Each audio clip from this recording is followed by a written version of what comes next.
day everyone, it's me Sachi.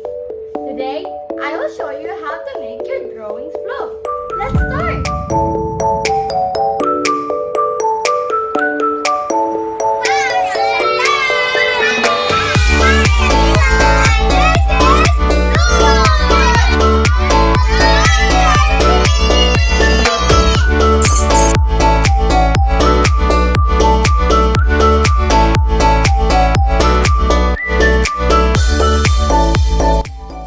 These materials needed to make your drawings flow. 2 plates, dry erase marker, permanent marker, cup of water, and paper towel. Now that we have all of our materials, we can now start making our drawing flow. What's this research paper is all about? This research paper is about making your drawings float with a marker and water. You can draw anything you want with this project like a fish, butterfly, a stickman, even a penguin or a tree. Statement of the problem. We need to know if the drawings we will put on this plate will float with dry erase markers or with the permanent markers if we will add water. Procedure. In a plate, draw anything you want on it, like a stickman, a heart, a fish, or even a text.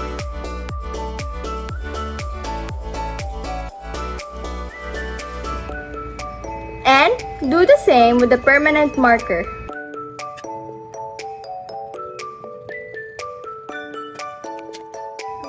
After drawing, let the drawing dry in the plate for a couple of seconds.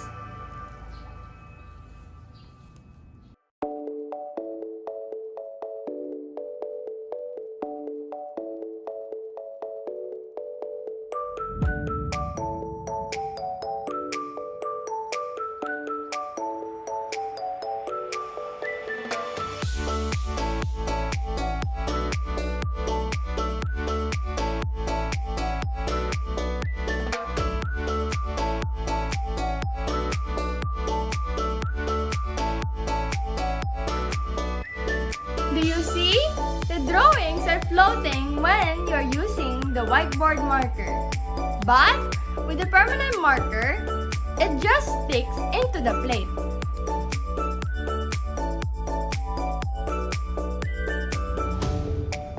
Hypothesis. The study shows the science behind the drawings would come alive and the stick figures, objects, and characters on your paper would move around as if they are real. In my opinion, dry erase markers would float than the permanent markers when you add water in it. Dry erase markers are insoluble, meaning they can be dissolved quickly in a liquid like water. They also have very few glue qualities, which is why they can be easily erased. The lack of glue is also what allows the water to make the drawing come to life and float rather than sticking into the dish.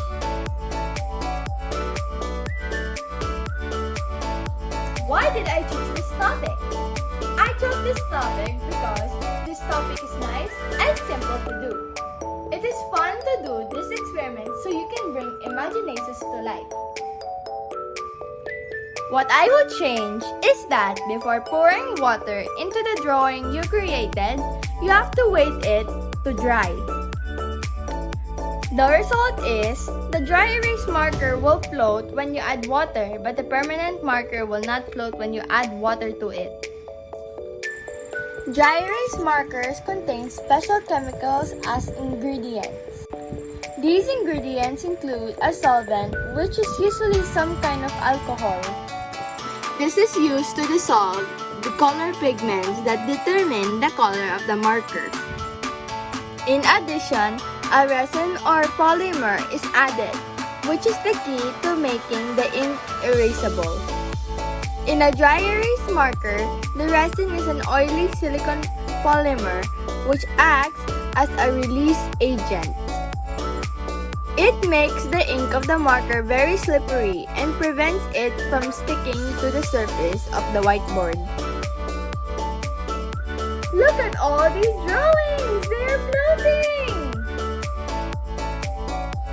This is Sachi. I hope you learned how to make your drawings float. Thank you! Bye!